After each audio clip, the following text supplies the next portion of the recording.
मैं बहुत ही अमीर इंसान था। मैंने 4 शादियां की, लेकिन चारों ही पत्नियां बांझ निकलीं। मेरी उम्र 40 साल हो गई थी और मुझे बच्चे की बहुत ही चाहत थी। एक दिन मेरा दोस्त मुझे कोठे पर ले गया और कहा कि यहाँ एक लड़की पैसे लेकर बच्चा पैदा कर देती है। मैं राजी हो गया और जब मैं उस लड़की के पास गया तो मेरे सिर पर आसमान गिर पड़ा, क्योंकि वो लड़की तो मेरा नाम समीर है। मैं बहुत अमीर था। बच्चे की तमन्ना में मैं शादी पर शादी करता गया और ऐसे करते करते मैंने 4 शादियां कर लीं, लेकिन मेरी किस्मत में बच्चा नहीं था। मेरी चारों ही पत्नियां बांझ निकलीं। मुझे कोई औलाद ना हुई। एक दिन मेरा दोस्त मुझसे कहने लगा कि एक तवाइफ है, वो पैसे लेकर बच्चे पैदा करती है। मैंने उस औरत को घर बुलाकर उसके चेहरे पर लगा मास्क उतारा तो मेरे सिर पर आसमान गिर पड़ा, क्योंकि मैं अपने दोस्त के साथ जिस जगह गया था वहाँ की रातें जागती थीं और दिन सोते थे। हर तरफ से गानों की आवाज़ और ढोलक की थाप के साथ घुंघरुओं की आवाज़ें आ रही थीं। मैं अपने दोस्त के साथ चलता हुआ तेज़ी से कदम उठाता जा रहा था। उस वक्त तो मेरा दिल बहुत तेज़ी से धड़क रहा था। मैं बहुत ही अमीर इंसान था। मेरे पास पैसे की कोई कमी नहीं थी, लेकिन यह भी सच था कि मैं अय्याश टाइप का हरगिज नहीं था। बाजारी हुस्न से मुझे कोई मतलब नहीं था, बल्कि मैं तो गर्दन नीचे करके निकल जाता था।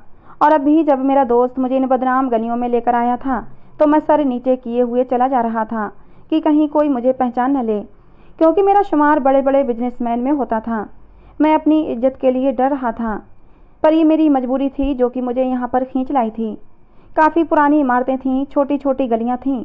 हर 2 मंजिल इमारत से नाच गाने की आवाज़ें गूंज रही थीं। इमारतों के बाहर मुंह में पान दबाए उस कोठे की दलाल खड़ी थीं। ग्राहकों को अपने कोठे में जाने को कह रही थीं, साथ ही बेबाक शब्द भी बोल रही थीं। साहब, हमारे कोठे को इज्जत बख्श के तो देखें, आपकी तबीयत हरी हो जाएगी। इस तरीके की बातें सुनकर मैं शर्म से ज़मीन में गड़ा जा रहा था। मेरा चेहरा लाल हो गया था। मैंने कभी इस तरह की बातें नहीं सुनी थीं। लगता था जैसे कोई कारोबारी कपड़े का बाजार हो और दुकानदार अपनी चीज़ों की तारीफ करके उसे बेच रहा हो। क्या औरत इतनी सस्ती और मामूली सी चीज़ थी। खैर, मैं दिल ही दिल में दोस्त की बात मानकर बहुत पछता रहा था। मुझे यहाँ आना ही नहीं चाहिए था। यहाँ आकर मैंने बहुत बड़ी गलती कर दी थी।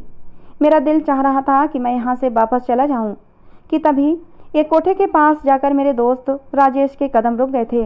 इससे पहले कि मैं मना करता, राजेश ने मेरा हाथ पकड़ा और फिर उस कोठे की सीढ़ियाँ चढ़ने लगा।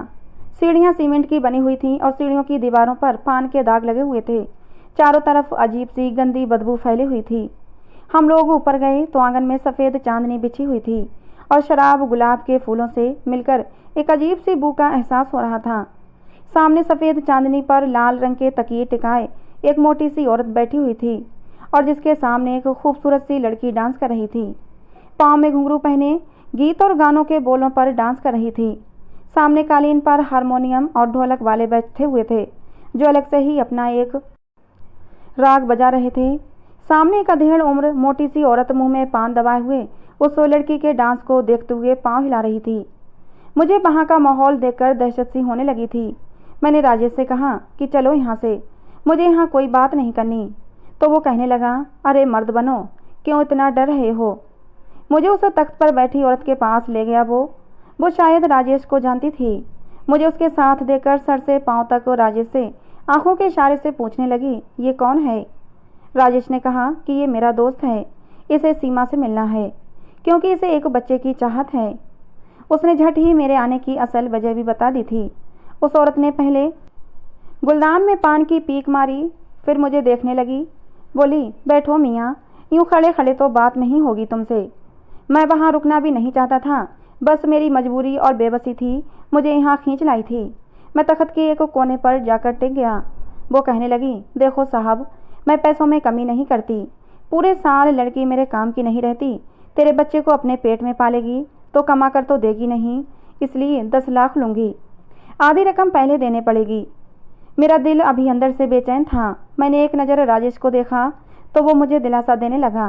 मैंने कहा, मैं लड़की को यहाँ नहीं रखूँगा। तो वो कहने लगी कि 15 लाख दो तो अपनी लड़की को साथ ले जाओ। मैंने जेब से अपनी चेकबुक निकाली और 15 लाख का चेक उसे दे दिया। मेरे लिए पैसों की तो कोई समस्या ही नहीं थी। उस औरत की आंखें फटी की फटी रह गई थीं जब मैंने उसे 15 लाख का चेक दिया था। चेक को देखकर वो कुछ बोल ही नहीं पाई थी। फिर थोड़ी देर बाद मुझे देखकर मुस्कुराने लगी। फिर उसने एक लड़की को आवाज़ लगाई, अरे चमेली, कहाँ मर गई? उसकी एक पुकार पर ही वो लड़की उसके पास आ गई थी। वो सांवली सी लड़की थी, चेहरे के नए नए नक्श अच्छे थे। फिर उस औरत ने कहा, चमेली, ये सीमा का ग्राहक है, उससे कहो कि तैयारी कर ले। इससे पहले कि वो चमेली नाम की लड़की हुक्म को पूरा करती, मैंने उससे कहा कि मैं पहले लड़की को देखना चाहता हूँ। लड़की खूबसूरत होनी चाहिए, क्योंकि मुझे बच्चा खूबसूरत चाहिए।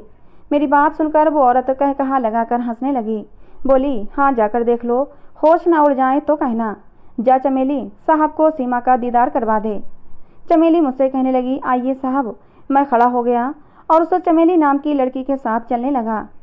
वो लड़की मुझे कमरे के बाहर छोड़कर चली गई। पहली बार मेरा दिल बड़ी जोर जोर से धड़क रहा था। बच्चे के लालच ने मुझे कहाँ से कहाँ लाकर खड़ा कर दिया था। ऐसी हालत तो मेरी कभी अपनी पत्नियों के कमरे में जाते हुए नहीं होती थी। शायद बात जायज़ या नाजायज़ की थी। मेरी पत्नियों के साथ मेरा रिश्ता जायज़ है। फिर मैंने दिल को समझाया, ये लड़की भी मेरे लिए गैर नहीं रहेगी। ये लड़की अब तो मेरे बच्चे को अपनी कोख से जन्म देगी। लेकिन ये मेरी बेबसी थी कि मैं इस गलत राह को चुनने पर मजबूर था। जब मैंने कमरे पर दस्तक दी तो उसने कहा, कौन है, आ जाओ अंदर। मैंने दरवाज़ा खोला तो सामने एक लड़की आधा घूंघट निकाले सजी संवरी बैठी हुई थी।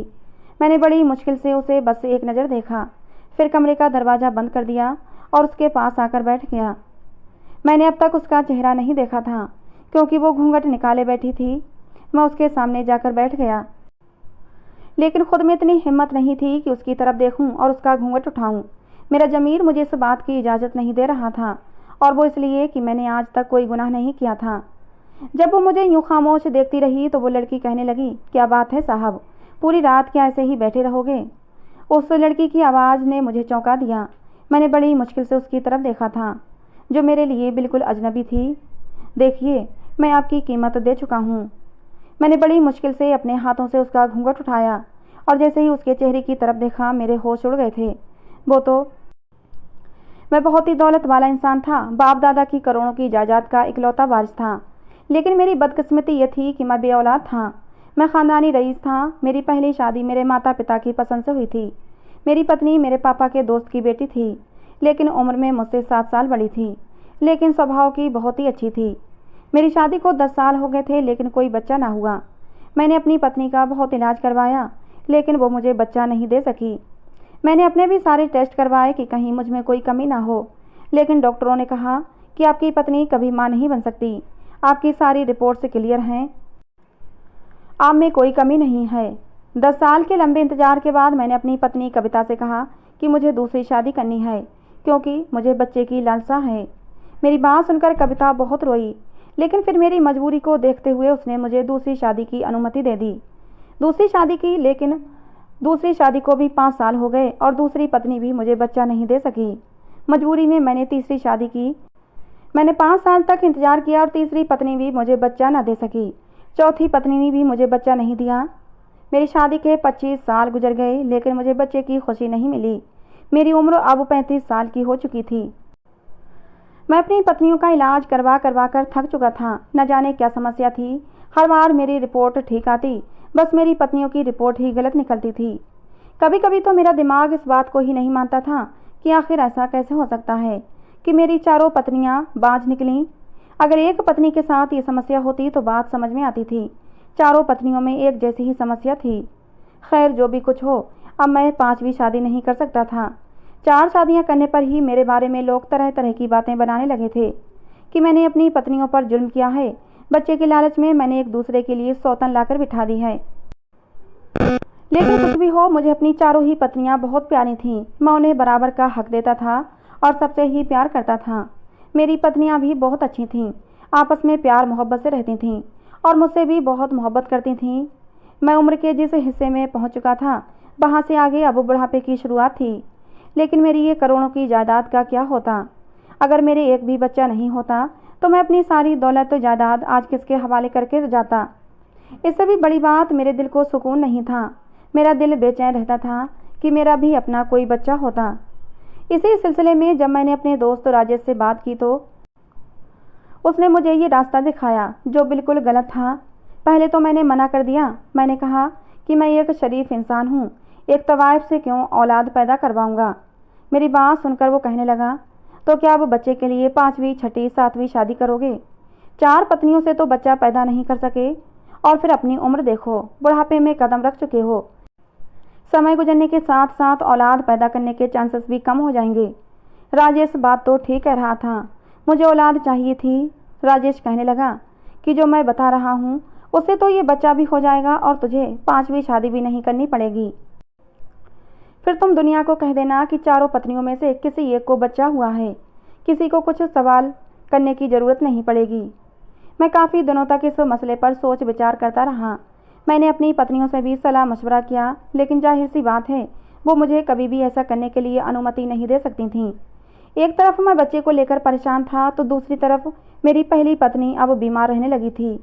मैंने अपनी बाकी तीनों पत्नियों से इजाज़त ली कि ज़्यादा वक्त मैं अपनी पत्नी को देना चाहता हूँ। मेरी तीनों पत्नियों ने खुशी खुशी अनुमति दे दी थी कि मैं अपनी पहली पत्नी के साथ ज़्यादा से ज़्यादा वक्त गुजार सकता हूँ। ऊपर वाले की मेरे ऊपर कृपा थी कि चारों ही पत्नियां बहुत अच्छी थीं। कोई भी पत्नी कम उम्र नहीं थी। मेरी तीनों पत्नियां बेसहारा थीं, इसलिए सब ने आपस में बनाकर रखी थी। मेरी बाकी की तीनों पत्नियां बहुत ही गरीब बेसहारा थीं, और मैंने यही सोचकर उनसे शादी की थी कि उन्हें सहारा भी मिल जाएगा और मुझे बच्चा मिल जाएगा। लेकिन मेरी किस्मत ही ख़राब थी कि मुझे बच्चे की खुशी नहीं मिली थी, और मैं अपनी किसी भी पत्नी को छोड़ भी नहीं सकता था। ये मेरे उसूलों के खिलाफ था कि अगर मेरा उनसे मतलब पूरा नहीं हुआ तो मैं उन्हें छोड़कर बेसहारा कैसे कर सकता था। राजेश ने मुझे जो रास्ता दिखाया था, मेरा दिल नहीं मान रहा था, लेकिन बहुत सोच विचार के बाद मैंने आखिरकार इस फैसले पर पहुंच ही गया कि राजेश की बात मानने में ही भलाई है। आखिर इसमें हर्ज ही क्या है, और इसीलिए मैं उसके साथ कोठे पर आ गया था। लेकिन जब मैंने उस लड़की को देखा तो मेरे होश उड़ गए थे। उस लड़की का चेहरा देखते ही मैं कोठे से बाहर निकल आया था। फिर मैं कोठे पर नहीं रुका। राजेश ने मुझे पुकारा और पुकारता ही रह गया। पूछता रहा कि समीर तुझे क्या हुआ है, लेकिन मैंने कोई जवाब नहीं दिया। तेज कदमों से उस बाजार से निकलकर अपनी गाड़ी में बैठ गया। मैंने राजेश का आने का इंतजार भी नहीं किया। मैं वहाँ से सीधा घर आ गया। पूरा रास्ता मेरा बेचैनी से कटा था। एक पल को भी मुझे चैन नहीं आया था। घर आकर मेरी बेचैनी वैसी की वैसी ही थी। मैं आज किसी भी पत्नी के कमरे में जाना नहीं चाहता था। ड्राइंग रूम में ही बैठा सिगरेट पीता रहा। जब आधी रात गुजर गई, बार बार मेरे दिमाग में उस मासूम सी लड़की का चेहरा घूमने लगा। पता नहीं क्यों उस लड़की को देखते ही मुझे उस पर दया आ गई थी। वो तो बहुत ही मासूम थी, 17-18 साल की मासूम सी लड़की जो मेरी बेटी की उम्र की होगी। मेरे ज़मीर ने ये बिल्कुल गवारा नहीं किया कि मैं उसके साथ शारीरिक संबंध बनाऊं, और मेरे दिमाग की उलझन बढ़ने लगी थी। तब मेरी पहली पत्नी ड्राइंग रूम में आई थी। मुझसे कहने लगी, समीर क्या बात है, सोए नहीं आप? मैंने एक नज़र उसकी तरफ देखा, फिर नाम में सिर हिला दिया। वो मेरे पास बैठ गई। कहने लगी, क्या कोई परेशानी है आपको? मैंने एक नज़र उस पर डाली। मेरा उसका साथ 25 साल का था, और अब वो बीमार रहने लगी थी। मैंने उसका हाथ थामा और कहा, तुम्हारी तबीयत कैसी है? कहने लगी, मुझे अपने बचने की उम्मीद नहीं। मेरे पेट का अल्सर कैंसर का रूप धारण कर चुका है, और इस बीमारी से मैं अब और ज़्यादा लड़ नहीं सकती। मेरी पत्नी की आंखों में आंसू आ गए थे। मैं भी जानता था कि मेरी पत्नी कुछ ही महीनों की मेहमान है, और इसीलिए मैं अपना सारा समय उसी के साथ बिताता था। मेरी पत्नी ने रोते हुए अपना सिर मेरे कंधे पर टिका दिया। मैंने उसे अपनी बाहों में ले लिया और कहा, कविता, मैं चाहता हूँ कि मैं तुम्हें लंदन ले जाऊँ और वहीं तुम्हारा इलाज करवाऊँ। मेरी बात पर वो कहने लगी कि कोई फ़र्क नहीं पड़ेगा, समय गुजर चुका है, मेरा समय अब करीब आ चुका है। लेकिन मरने से पहले मेरी एक आखिरी इच्छा पूरी कर दें। मुझे इस घर में बच्चे की किलकारियाँ देखनी हैं। एक छोटा सा प्यारा सा बच्चा आपकी गोद में देखना चाहती हूँ। आप चाहें तो मुझे तलाक दे दें और किसी ऐसी औरत से शादी कर लें जो आपको बच्चा दे सके। कविता की बात सुनकर मेरी आंखों में भी आंसू आ गए। मैंने कहा, कविता, मैं तुम्हें मरने से पहले और ज़्यादा दुख नहीं देना चाहता। पहले ही मैं तुम्हें बहुत दुख दे चुका हूँ। तुम्हारे लिए 3-3 सौतनें लाकर बिठा दी, लेकिन अब इतना बड़ा दुख मैं तुम्हें दे नहीं सकता। मेरी बात सुनकर कविता बहुत ही दुखी मन से कहने लगी, मुझे आपकी कोई भी बात बुरी नहीं लगी है। हाँ, पहले थोड़ा दुख जरूर हुआ था, लेकिन फिर मैं समझ गई थी कि आपके मन में भी एक बच्चे की लालसा जागती होगी, और फिर मैंने अपने आप को समझा लिया था। लेकिन मुझे कहाँ पता था कि मेरा मनहूस साया आपको कभी बाप नहीं बनने देगा। इसीलिए मैं कह रही हूँ कि आप मुझे तलाक दे दें और एक ऐसी औरत को घर ले आएं, उससे शादी कर लें जो आपको बच्चा दे सके। जब मैं आपकी ज़िंदगी से चली जाऊंगी तो हो सकता है आपको बच्चे की खुशी मिल जाए। इतना कहकर वो रोने लगी। मैंने कहा, ऐसा कुछ नहीं है, ऐसा मत सोचो, शायद बच्चा मेरे नसीब में ही नहीं था। मेरी बात सुनकर वो कहने लगी, आपने शादी हमेशा बेसहारा लड़कियों से ही की ताकि आपकी बात भगवान को पसंद आ जाए, लेकिन आज आप उस कोठे से भागकर क्यों आ गए? उसके मुंह से ये बात सुनकर मुझे हैरत का तेज झटका लगा। मैंने कहा, तुम्हें किसने बताया? मेरी बात सुनकर उसने एक गहरी सांस ली और कहने लगी, वो सब छोड़ो, मेरी बात का जवाब दें। मैंने कहा, मेरा दिल नहीं माना, क्योंकि वो तवाइफ है, फिर बहुत ही कम उम्र है, बस 18 साल की लड़की है। उसे देखकर तो मुझे उस पर तरस आ सकता है। पता नहीं इतनी कम उम्र में उस बेचारी से ये घटिया काम क्यों लिया जा रहा है। मैं इसीलिए वहाँ से वापस आ गया था। जिस लड़की के पास से मैं भागकर आया वो लड़की 18 साल से ज़्यादा की नहीं थी, बहुत ही सुंदर थी, लेकिन इतनी कम उम्र की थी। अगर मेरी शादी के बाद मेरी बेटी हो गई होती तो शायद उस लड़की से भी ज़्यादा प्यारी होती और उसी की उम्र की होती। मेरी पत्नी कहने लगी, समीर, तुम उस लड़की से शादी कर लो। मैं हैरान रह गया। मैंने कहा, कविता, तुम होश में तो हो? वो एक तवाइफ है और वो शादी कैसे कर सकती है? और फिर उसकी मालकिन मुझे ये अनुमति कैसे देगी? और फिर वो लड़की बहुत छोटी है, मुझे उसके पास जाते हुए भी शर्म आई थी। मेरी पत्नी कहने लगी, हो सकता है आप उसे उस कोठे से आज़ाद करवाने में कामयाब हो जाएं, तो आपकी इसी बात से खुश होकर भगवान आपको बच्चे की खुशी दे दे। अपनी पत्नी की बात सुनकर मैं चुप हो गया।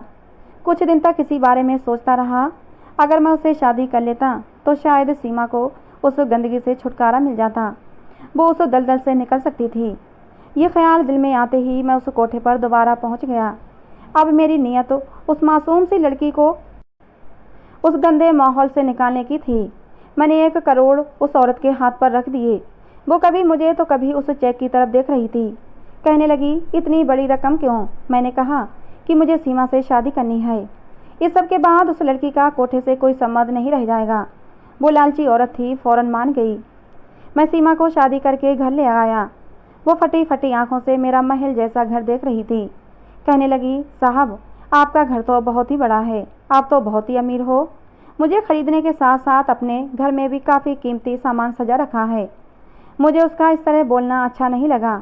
मैं उसका कोई ग्राहक नहीं था, बल्कि उसका पति था। मैंने अपनी एक पत्नी से कहा कि सीमा को मेरे कमरे में छोड़ आओ, और मैं वहीं लिविंग रूम में बैठकर सिगरेट पीने लगा।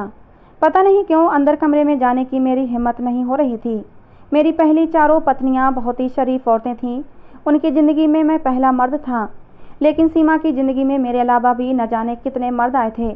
हमदर्दी अपनी जगह, लेकिन उसे पत्नी बनाने के लिए मेरे अंदर जंग छिड़ी हुई थी। जिस जगह से सीमा आई थी वो गंदगी से भरी हुई थी, और ऐसे में सीमा को पत्नी के रूप में अपनाना बहुत ही मुश्किल था। लेकिन औलाद की खातिर मैं ये कड़वा घूंट पीने के लिए तैयार था। सोचा शायद भगवान को मेरी यही नेकी पसंद आ जाए। मैं अपनी सारी हिम्मत को जमा करके कमरे में गया, लेकिन उस समय तक सीमा सो चुकी थी। वो बहुत ही कम उम्र थी। बेशक मैंने 4 शादियां की थीं, लेकिन इतनी छोटी और कम उम्र की लड़कियां उसमें से कोई भी नहीं थीं। मैंने सीमा को सोने दिया और ख़ुद भी सो गया। सुबह मेरी आँख खुली तो सीमा मुझे बड़ी हैरत से देख रही थी। रात से अब तक मैंने उसे छुआ भी नहीं था, शायद इसीलिए इतना हैरान हो रही थी। मैंने उठकर उससे कहा कि नाश्ता कर लो, रात भी तुमने कुछ नहीं खाया था। ये कहकर मैं कमरे से बाहर निकल गया। कुछ देर बाद सीमा भी बाहर आ गई थी। नाश्ते की टेबल पर मेरी सब पत्नियां मौजूद थीं। वहीं आकर सीमा भी बैठ गई। मैंने अपने हाथों से एक एक निवाला अपनी 4 पत्नियों को खिलाया। ये मेरा शुरू से नियम था कि मैं एक एक कौर अपनी पत्नी को अपने हाथों से ज़रूर खिलाता था। मैं अपनी सब पत्नियों से एक जैसा प्यार करता था। कई दिन ऐसे ही गुजर गए थे, लेकिन सीमा के साथ अब तक मेरा कोई शारीरिक रिश्ता नहीं बन पाया था। कुछ दिन ऐसे ही गुजर गए थे कि एक दिन सीमा मुझसे कहने लगी कि आपने इतने सारे पैसे देकर मुझे क्यों ख़रीदा। मैं उसके मुंह से ये सब सुनकर हैरान हो गया। मैंने कहा, ये बात क्यों कही तुमने? मैंने तुम्हें ख़रीदा नहीं, बल्कि तुमसे शादी की है। मुझे उसकी ये बात बुरी लगी थी। वो कहने लगी, मैं जानती हूँ कि आपने शादी से पहले 1 करोड़ की बड़ी रकम उस कोठे की मालकिन को दी है। मुझे तो लगा था कि आप एक रात भी सब्र नहीं करेंगे, मुझसे अपने पैसे वसूल करने की पूरी कोशिश करेंगे, लेकिन आप तो। मैं उसकी बात सुनकर हैरान हो गया। उसकी बात पर मुझे बहुत गुस्सा आने लगा। अगर वो और इससे आगे कुछ बोलती तो शायद मैं उसके मुंह पर थप्पड़ भी मार देता, लेकिन वो चुप हो गई थी। मैंने कहा, तुम मेरी पत्नी हो, समझी, कोई बाजारू औरत नहीं। ऐसी बात मुंह से दोबारा मत निकालना। ना चाहते हुए भी मेरी आवाज़ तेज हो गई थी। मुझे गुस्से में देखकर सीमा कहने लगी, हम सब तो ऐसे ही बातें करते हैं साहब। मैंने तो होश संभालते ही मर्द के ऐसे ही रूप देखे हैं, नोच खाने वाले, औरत को खिलौना समझने वाले, भूखे कुत्तों जैसे। मुझे हैरत होती है कि आप कैसे मर्द हो, जिसने मेरी सबसे बड़ी कीमत अदा की हो, लेकिन फिर भी मुझे छुआ ना हो, मुझे आराम से सोने दिया। मुझे हैरत हुई, वरना मैं तो तेज़ बुखार में भी होती थी तब भी कोई मुझे छोड़ता नहीं था। यही कहते थे कि तेरी कीमत इसलिए नहीं दी कि तेरे बुखार का ख्याल करें। ये कहते हुए सीमा की आंखों में आंसू भर आए थे। फिर उसने अपना हाथ दिखाया। उसके बाजू पर बुरी तरह सिगरेट के निशान थे। ऐसा लग रहा था कि जैसे उस पर किसी ने बहुत ही बेदर्दी से जुल्म किया हो। उसकी ये हालत देखकर मैंने अपनी आंखें बंद कर लीं। सीमा कहने लगी, ये देखिए, तो आप ये मेरे साथ करते हैं? नहीं ना, तो आप तो बहुत ही शरीफ मर्द हो। मुझे ख़रीद कर भी तुमने मुझे इस्तेमाल नहीं किया।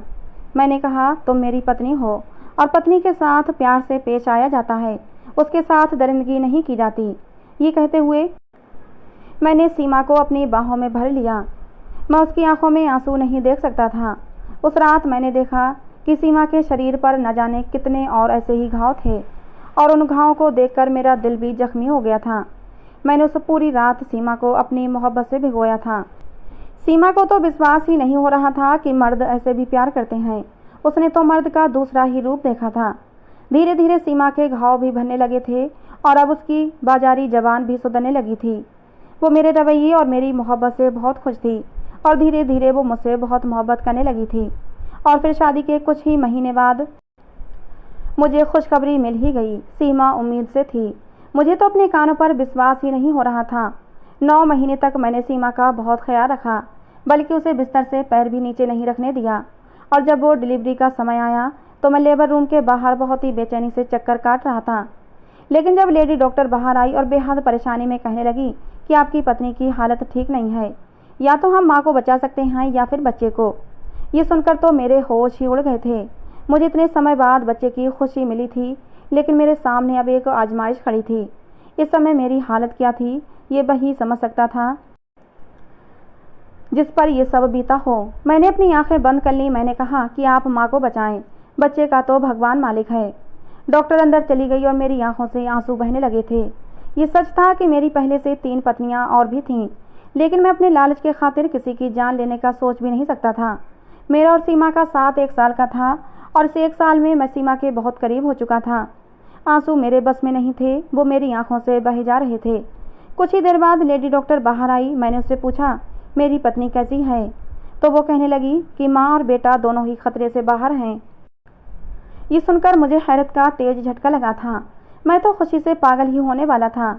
जब नर्स ने मेरे हाथों में मेरे बेटे को डाल दिया था तो उसे सीने से लगाकर मैं फूट फूट कर रोने लगा था।